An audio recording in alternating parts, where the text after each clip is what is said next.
తిరిగి BCN news కి స్వాగతం. ఉండి నియోజకవర్గంలో కాలువ గట్లపైన డ్రైనేజ్ గట్లపైన ఆక్వా రైతులు ఎవరైనా ఆక్రమణలకు పాల్పడితే వాటిని వెంటనే తొలగించాలని శాసనసభ డిప్యూటీ స్పీకర్ ఉండి ఎమ్మెల్యే కనుమూరి రఘురామకృష్ణరాజు అధికారులను ఆదేశించడంతో ఉండి మండలం అర్తమూరు గ్రామంలో చెరువు గట్లపైన ఆక్రమించి వేసిన షెడ్లను తొలగించారు. ఉండి వాటర్ డిస్ట్రిబ్యూటరీ కమిటీ చైర్మన్ తోట ఫణి, వైస్ చైర్మన్ మంతెన సాయి లచ్చిరాజులు మాట్లాడుతూ వాటిని తొలగించి 7 రోజుల్లో వీటిని పాత డ్రైనేజ్ గట్టు ఏ విధంగా ఉందో అదే విధంగా అప్పగించాలని, లేని పక్షంలో తగు చర్యలు తీసుకుంటామని హెచ్చరించారు. దీనికి ఆక్వా రైతులందరూ సహకరించాలని, నిబంధనలు అతిక్రమిస్తే ఎంతటి వారైనా చర్యలు తప్పవని హెచ్చరించారు. అత్తమూరు గ్రామంలో చేపల చెరువులు నామ్స్కి విరుద్ధంగా తవ్వుతున్నారని చెప్పని రైతుల కంప్లైంట్ మేరకు చూడటం జరిగింది. మొన్న 27వ తారీఖున మన రఘురామకృష్ణరాజు గారు నీటి సంఘాలన్నింటికి కూడా కలిపి మీటింగ్ పెట్టారు. మీటింగ్ పెట్టినప్పుడు ఆ సంఘాలు ఉన్న రైతులు కొంతమంది కంప్లైంట్ చెప్పారు. ఏంటంటే నామ్స్ ప్రకారం తవ్వకుండా కాలువ గట్టుకు ఆనుకుని షెడ్లు కట్టడం కానీ, లేకపోతే గట్టు మీద గట్టు వేసేయటం కానీ అలా చేయటం చేస్తున్నారని చెప్పని ఎమ్మెల్యే గారు సూచనల మేరకు ఎమ్మెల్యే గారు ఏం చెప్పారంటే, గవర్నమెంట్ నామ్స్ ప్రకారం మనకున్న గట్టు మనకు గవర్నమెంట్కి వదిలేసి కనవాద 3 మీటర్ల లోపలికి వేసుకోమని చెప్పని సూచనలు ఇచ్చారు.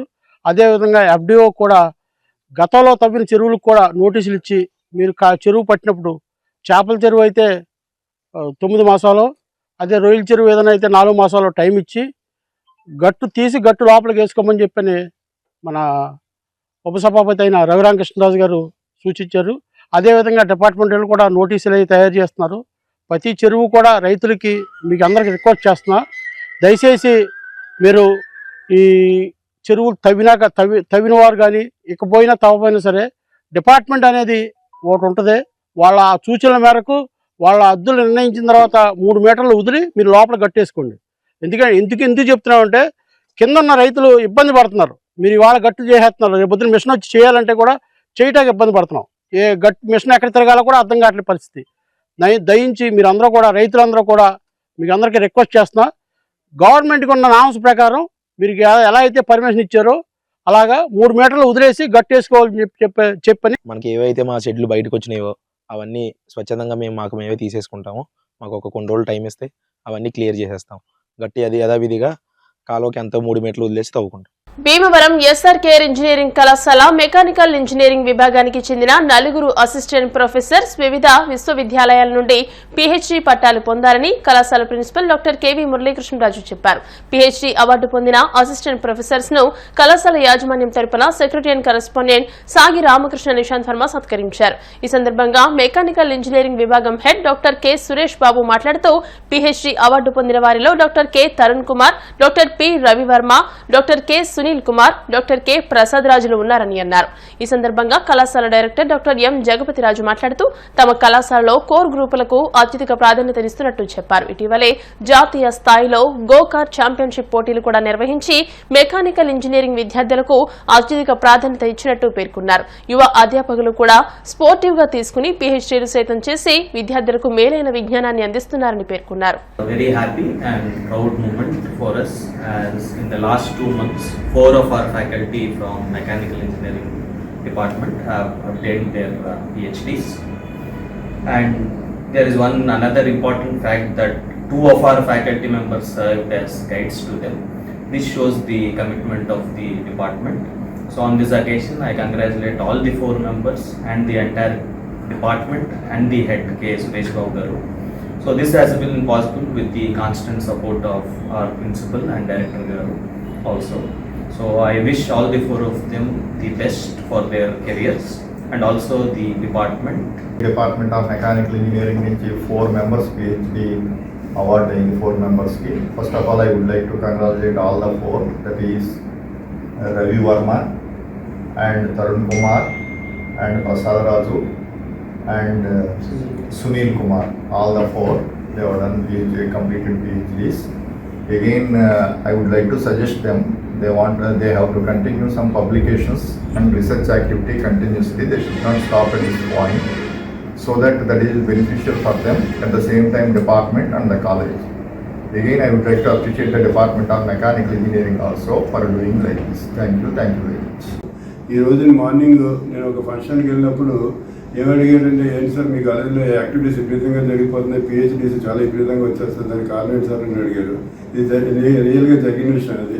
దానికి నేను చెప్పిన మాట ఏంటంటే మా మేనేజ్మెంట్ 100% కోఆపరేట్ చేస్తుంది. సో ఇక్కడ ఫ్రెండ్లీ రిలేషన్ కూడా స్టాఫ్లో కూడా ఫ్రెండ్లీ రిలేషన్ ఉంటుంది. హెచ్ఓడి గారు కానీ ప్రిన్సిపల్ గారు కానీ వీళ్ళందరూ 100% కోఆపరేట్ చేస్తారు. దానివల్ల ఈరోజు నీ అవుట్పుట్ అయితే వచ్చింది అని చాలా గర్వంగా చెప్పాను. సో దానికి నిదర్శనం ఇదే కారణం. ఈ 2 నెలల్లో 4 పిహెచ్డీస్ అంటే మాటలు కాదు. నేను అనుకున్న పెద్ద పెద్ద ఇన్స్టిట్యూషన్స్లో కూడా ఇంత అచీవ్మెంట్స్ ఉండదు. సో ఈ అచీవ్మెంట్ చేస్తున్నది అందరికీ కంగ్రాచులేషన్ చెప్తూ కంటిన్యూ సపోర్ట్ చేస్తున్న మేనేజ్మెంట్ కూడా థ్యాంక్స్ చెప్తూ థ్యాంక్ యూ వెరీ మచ్. మా డిపార్ట్మెంట్ నుంచి ఇప్పుడు ఈ లాస్ట్ 2 monthsలో ఒక 4 PhDs అవార్డ్ అయినాయండి. Total strength of 46, 19 are PhD holders, the remaining are pursuing PhDs. With the cooperation of our management, director sir and principal sir. Firstly, I am very happy to receive the doctoral degree from NIT Jalandhar. I have worked under the esteemed guidance of Professor Manoj Kumar Singh and Professor Pramod Kumar Singh from NIT Jalandhar. The main objective of my research is to increase the uses of eco-friendly high-specific strength materials for developing spacecrafts and lightweight satellites in order to bear numerous loads and stresses during the space travel. At this moment, I want to convey my sincere thanks and pronouns to the management of SRK Engineering College Association and the director sir, Professor M. Jagavadraj Garu, and the principal sir and my teacher, Professor K.V. Murali Raj Garu, and the head of Mechanical Engineering Department, Professor K. Suresh Babu Garu. Because of their constant support and encouragement, I have completed my PhD in a record time of 3 years with 6 international publications in Q1, Q2 journals. I have done my PhD in Air Management in Nirvan University, Jaipur. Coming to my title of this is modeling and optimization of dicey-interium process, machining of nano composites. Coming to my supervisor is Dr. Kunjiral Menon, Associate Professor, Nirvan University, Jaipur. Coming to my co-supervisor, my colleague, Dr. C.S. Rambajiraj, Associate Professor, SRK Engineering College.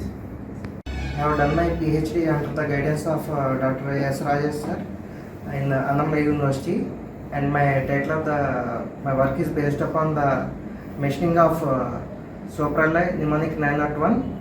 I did my PhD in Nirvan University, Jaipur under the guidance of Rambajir Raju, and my title is investigation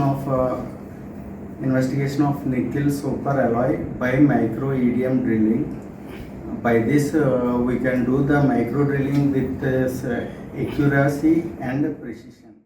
మహాత్ముని ఆశయాలు నెరవేర్చడమే నేటి యువత బాధ్యత అని భీమవరం తహసీల్దార్ రావి Rambabu, STO Alluri రవివర్మలు అన్నారు. శ్రీ విజ్ఞాన వేదిక ఆధ్వర్యంలో క్విట్ ఇండియా స్తూపం వద్ద మహాత్మాగాంధీ వర్ధంతి కార్యక్రమాన్ని నిర్వహించి 3 మహాత్మాగాంధీ స్మారక అవార్డులు, వివిధ పోటీల్లో గెలుపొందిన విజేతలకు బహుమతులు అందజేశారు. ఈ సందర్భంగా వారు మాట్లాడుతూ అహింస, శాంతి ఆయుధాలుగా మహాత్మాగాంధీ స్వాతంత్ర్యం సాధించారని, గాంధీ ఆశయాలు జాతి ఔన్నత్యానికి భావితరాలకు స్ఫూర్తి అని అన్నారు.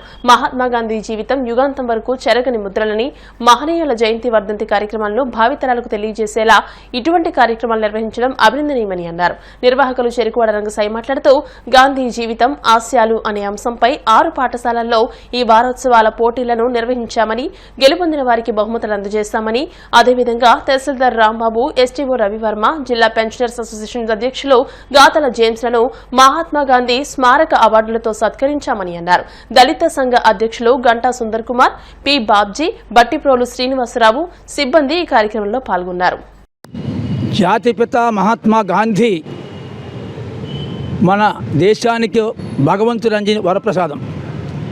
ఆయన స్వాతంత్రోద్యమానికి స్ఫూర్తినిచ్చి మరి వాడలా ఉద్యమం జరగడానికి ఒక స్ఫూర్తినిచ్చిన మహానుభావుడు మహాత్మా గాంధీ ఉద్యమానికి మరి అనేక పన్నుల నిరాకరణ, స్వదేశీ వస్తు, అలాగే మరి క్విట్ ఇండియా ఇలాంటి ఉద్యమాలు ఎన్నో జరిగాయి. దీనికి ప్రజలందరూ దేశభక్తులుగా భారతీయులంతా కలిసి ఉద్యమం చేస్తే బ్రిటిష్ వారిని గడగలు నడించారు. దాంట్లో వీరోచిత పాత్రకి ప్రపంచ గుర్తింపు పొందింది భారతదేశం. దీనికి కారణం మహానుభావుడుగా మహాత్మా గాంధీ. అటువంటి మహానుభావుడిని మరి దారుణంగా చేయడం జరిగింది. అయితే మరి ఆయన ఆదేశాలు, ఆయన చెప్పినటువంటి ఆశయాలని కూడా నిలబెట్టినప్పుడే నిజమైన నివాళులను తెలియజేసుకుంటూ ఇవాళ ఎంఆర్ఓ కార్యాలయంలో ఉన్న క్విట్ ఇండియా స్తూపం వద్ద మహాత్మా గాంధీ నివాళులు చెప్తూ గత వారం రోజులుగా మహాత్మా గాంధీ వర్ధంతి కార్యక్రమాలు వాడవాడని నిర్వహిస్తున్నాం. ఇవాళ ముగింపు వేడుకలు, పిల్లలకు పోటీలు పెట్టాం. వాళ్ళందరికీ కూడా బహుమతులు అందరూ అందజేస్తున్నాం. మరి ఎంఆర్ఓ గారు, ఎస్టీఓ గారు, జేమ్స్ గారు వీళ్ళంతా కూడా వచ్చి ఇక్కడ కార్యక్రమంలో పాల్గొన్నారు. బాలబాలికలు సివి రామన్ స్కూల్ విద్యార్థులంతా కూడా ఈ దేశభక్తి కార్యక్రమం పాల్గొనడం చాలా ఆనందంగా ఉంది. గాంధీ గారి వర్ధంతి వారోత్సవాలు ముగింపు కార్యక్రమాలు జరుగుతున్నాయి.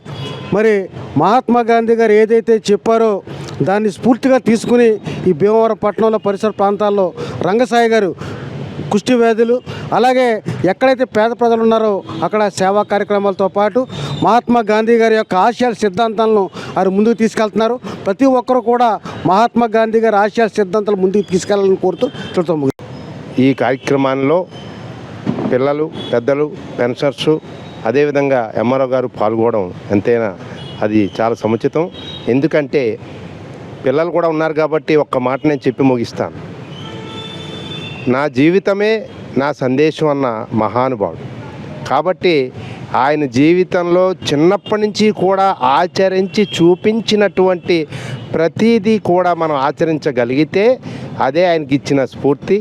అలాగే ఈ రోజున ఇంత స్వేచ్ఛా వాయువులు మనం పీలుస్తున్నామంటే ఆయుధం అనేది ఒక వస్తువుగా చూసిన రోజుల్లో అహింసనే ఆయుధంగా మలుచుకుని గొప్ప పోరాటం చేసి స్వాతంత్రోద్యమంలో మరి ఆ స్ఫూర్తిని నింపి భారతమాత స్వేచ్ఛ కోసం మరి ఎంతో అమరమైన కృషి చేసినట్టు మహాత్మా గాంధీ స్వాతంత్రం తీసుకురావడం, తదుపరి మరి ఈ విధంగా హత్యకు గురవడం అనేటువంటిది ఈరోజు జరగడం కూడా బాధాకరమైన విషయమైన ఆయన యొక్క ఆశయాలు ఆయన సందేశాన్ని అందిపుచ్చుకొని ముందుకెళ్ళడమే మనం ఈ సందర్భంగా ఆయనకి ఇచ్చినటువంటి ఘనమైన నివాళి అని నేను భావిస్తూ ఈరోజు 77వ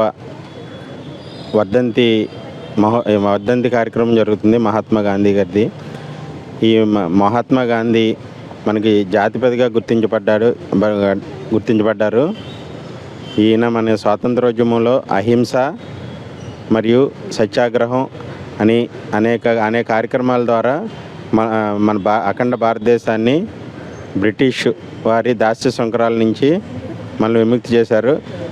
అందులో భాగంగానే మనం ఈరోజు భారతదేశంలో స్వేచ్ఛా స్వాతంత్రంగా జీవిస్తున్నాం. అందుకే ఆయన మనకి జాతిపతిగా గుర్తించబడ్డారు. ఆయనకి మరొకసారి నేను ఈ శ్రీ విజ్ఞాన వేదిక ద్వారా నాకు ఈ అవకాశం కల్పించినందుకు వారికి ధన్యవాదాలు తెలియజేస్తూ భీమవరం త్యాగరాజు భవనంలో ఆర్యవైశ్య వర్తక సంఘ భవనం ఆధ్వర్యంలో ఈ నెల 31వ తేదీన శ్రీ మాతా వాసవి కన్యకా పరమేశ్వరి అమ్మవారి ఆత్మార్పణ దినోత్సవం నిర్వహించనున్నట్టు సంఘం కార్యదర్శి తటవర్తి బదిరి లక్ష్మీనారాయణ తెలియజేశారు. ఉదయం గ్రామోత్సవం, రథోత్సవం, అష్టోత్తర శత కలశాభిషేకం, అమ్మవారికి 400 మంది సువాసినీలతో, మూల గాయత్రి మంత్రములతో, కుంకుమార్చన, లక్ష చామంతి పూలతో, లక్ష పుష్పార్చన, వివిధ పూజా కార్యక్రమాలు నిర్వహిస్తున్నామని అన్నారు. ఈ కార్యక్రమానికి కేంద్ర ఉక్కు, భారీ పరిశ్రమల శాఖ మంత్రి భూపతిరాజు శ్రీనివాస వర్మ, ఎమ్మెల్యే పులపర్తి రామాంజనేయులు తదితర ప్రముఖులు హాజరవుతున్నారని తెలియజేశారు. శ్రీ వాసవి మాత ఆత్మార్పణ కార్యక్రమాన్ని ప్రభుత్వం అధికారికంగా నిర్వహిస్తోందని అన్నారు. ఆర్యవైశ్యులందరూ ఈ కార్యక్రమంలో తప్పకుండా పాల్గొనాలని కోరారు. రేపు 31/1/2025 శుక్రవారం నాడు శ్రీ మాతా వాసవి కన్యకాపరమేశ్వరి ఆత్మార్పణ దినోత్సవము. దీన్ని పురస్కరించుకుని మన ఆర్యవైశ్య వర్తక సంఘ భవనం త్యాగరాజ భవన్లో ఉదయం 5 గంటలకి సుప్రభాత సేవ, 7 గంటలకి 108 కలశాలతోటి రథోత్సవము, మేళతాళాలతోటి, బాణాల సంస్థతోటి ఒక 500 మందితో అంగరంగ వైభవంగా ఊరేగింపు, 9 గంటలకి 400 మంది సువాసనలతోటి అమ్మవారికి కుంకుమార్చన కార్యక్రమం, అనంతరం అన్నప్రసాద వితరణ తలపెట్టాము. ఈ కార్యక్రమం ఈ సంవత్సరం నుంచి మన రాష్ట్ర ప్రభుత్వం వారు అధికారికంగా గుర్తించినందుకు రాష్ట్ర ప్రభుత్వం ఆవేశం తరఫున ప్రభుత్వం తెలుపుతూ ప్రత్యేకంగా ఈ ఏడాది మేము 1,00,000 చామంతి పూలతోటి అమ్మవారికి పుష్పార్చన చేస్తున్నాం. అనంతరం అన్నప్రసాద వితరణ చేస్తున్నాం. ఈ కార్యక్రమానికి అందరూ పాల్గొని విజయవంతం చేయవలసిందిగా జయప్రదం చేస్తున్నాం. భీమవరం మెంటేవారి తోటలోని విజయ కనకదుర్గ శ్రీచక్ర సహిత బాల త్రిపుర సుందరి అమ్మవారి దేవస్థానంలో మౌని అమావాస్యను పురస్కరించుకుని అమ్మవారికి సహస్ర కుంకుమార్చన నిర్వహించారు. ఆలయ అభివృద్ది కమిటీ ఆధ్వర్యంలో అర్చకులు కాశీబొట్ల మణికంఠ, కొమ్ము శ్రీనివాస్ అమ్మవారికి ప్రత్యేక పూజలు, అభిషేకాలు నిర్వహించారు. మద్దాల సతీష్, ఉమామహేశ్వరి దంపతులు పట్నాల సూర్యప్రకాష్ ఉమాదేవి దంపతులచే అమ్మవారికి సహస్ర కుంకుమార్చన, హోమం, పూర్ణాహుతి, వెండి పుష్పాలతో పూజా కార్యక్రమాలు నిర్వహించారు. అధిక సంఖ్యలో భక్తులు అమ్మవారిని దర్శించుకున్నారు. ఆలయ కమిటీ సభ్యులు, బాల త్రిపుర సుందరి మహిళా సేవా సంఘం సభ్యులు ఈ కార్యక్రమంలో పాల్గొన్నారు. తోటలో వేయించేసి ఉన్న శ్రీ విజయ కనకదుర్గ శ్రీచక్రదహిత బాలా త్రిపుర సుందరి అమ్మవారి యొక్క ఆలయంలో మరి ఈ రోజున చొల్లంగి అమావాస్య, మౌని అమావాస్య అని పిలుస్తూ ఉంటారు. అటువంటి విశేషమైన అమావాస్య పర్వదినాన్ని పురస్కరించుకొని ఇవాటి రోజున సముద్ర స్నానం చేయడం ద్వారా మనం చేసినటువంటి పాపంలో సగం పాపం సముద్రంలో కలుస్తుంది అని, పుణ్యం ఏర్పడుతుంది అని ప్రతీతి. అటువంటి రోజున పూజ చేసినా, దానం చేసినా, హోమం చేసినా 100 రెట్లు ఫలితాన్ని ఇస్తుంది అని చెప్పి వేద ప్రమాణం. అటువంటి మౌని అమావాస్య పుష్యమాసంలో వచ్చేటువంటి మాసంలో మాఘమాసంలో వచ్చేటువంటి అమావాస్య మనకి శివరాత్రి అయితే ఇది మౌని అమావాస్య. విష్ణుమూర్తి చాలా ప్రీతికరమైనది. అటువంటి అమావాస్య రోజున మన అమ్మవారి ఆలయంలో విశేషంగా దుర్గా హోమము, లలితా సహస్రనామములతో కుంకుమ పూజ, అమ్మవారికి విశేషంగా పంచామృతాలతో, ఫలరసాలతో, సుగంధ ద్రవ్యాలతో అభిషేక కార్యక్రమాన్ని మనం నిర్వహించుకోవడం జరిగింది. మరి అమావాస్య రోజు అమ్మవారిని ఎవరైతే సేవించుకుంటారో, ఎవరైతే అమ్మవారిని దర్శించుకుంటారో వాళ్ళందరికీ కూడా పరిపూర్ణమైన అనుగ్రహం కలుగుతుంది అని చెప్పి మనకి అమ్మవారిని ఆశ్రయిస్తూ నమస్కరిస్తూ సర్వే జనా సుఖినో భవంతు. ప్రతి నెల అమావాస్యకి విశేష పూజా కార్యక్రమాలు, అలాగే నరసాగ్రహం వాస్తవులు మతాల వెంకట సతీష్ గారు, ఉమామహేశ్వర గారు దంపతులు వారి సౌజన్యంతో, అలాగే మరి ప్రతి నెల కూడా అమ్మవారికి వెండి పువ్వులతో అమ్మవారికి అర్చన చేసి ముత్తైదులకు పంపడం జరుగుతుంది. దాతలు పట్నాల బ్రహ్మాజీ గారు, గంగాభవన్ గారి దంపతులు ప్రతి నెల కూడా వెండి పువ్వులతో అర్చన చేసి ముత్తైదులకు ఇవ్వడం జరుగుతుంది. అలాగే మరి ఈ అమావాస్య చాలా విశేష అమావాస్య. మరి కాశీపట్ల మలగంట శర్మ గారి ఆధ్వర్యంలో మరి విశేష వేద మంత్రాలతో ఈ రోజు పూజలో కూర్చున్నటువంటి దంపతులు పట్నాల నాగవెంకట సూర్యప్రకాష్ గారు, శ్రీమతి ఉమాదేవి దంపతులు వారి యొక్క సహకారంతో ఈరోజు విశేష పూజా కార్యక్రమాలు జరిగాయి. అందరూ కూడా అమ్మవారిని దర్శించి అమావాస్య రోజు ఎవరైతే అమ్మవారిని దర్శించుకుంటారో వారంతా కూడా అమ్మవారి అనుగ్రహం కలగాలని 4వ తారీఖు రథసప్తమి సందర్భంగా ఆలయ కమిటీ ఆధ్వర్యంలో ఉదయం 10 గంటలకి సూర్య నమస్కారాలు, సూర్యోహోమం మణికంఠ గారి ఆధ్వర్యంలో జరుగుతాయి. కాబట్టి భక్తులతో కూడా ముందుగా మీ గోత్రమే నమోదు చేయించుకుని అమ్మవారికి అనుగ్రహాన్ని పొందవలసిందిగా కోరుతున్నాం. వార్తలు ముగించే ముందు ముఖ్యాంశాలు మరోసారి. భీమవరం కిష్కిందాపురంలో శ్రీ సీతారామలింగేశ్వర స్వామి దేవాలయ పునఃప్రతిష్ఠా మహోత్సవంలో భాగంగా 108 మంది మహిళలచే కలశాలతో ఊరేగింపు. ప్రధానమంత్రి విశ్వకర్మ యోజన పథకంలో భాగంగా ఫిబ్రవరి 1న ఆకివీడులో చేతి వృత్తిదారులకు శిక్షణ కార్యక్రమం నిర్వహిస్తాం. వివిగిరి ప్రభుత్వ కళాశాల అభివృద్ధి కమిటీ కార్యదర్శి doctor Pratap Kumar. Bhimavaram 1 town police సిబ్బందికి క్లాత్ మర్చెంట్స్ అసోసియేషన్ సౌజన్యంతో యూనిఫామ్స్ పంపిణీ.